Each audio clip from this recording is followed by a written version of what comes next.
Let's put this Eureka to the test. Let's see if it can clean tea, baking soda, and oatmeal.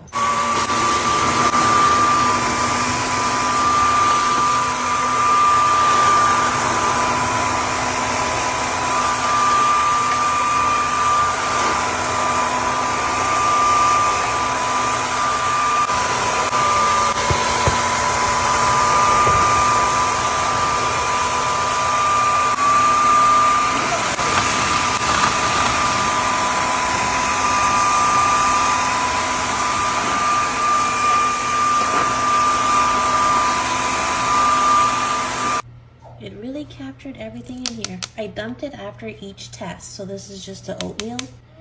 Love it.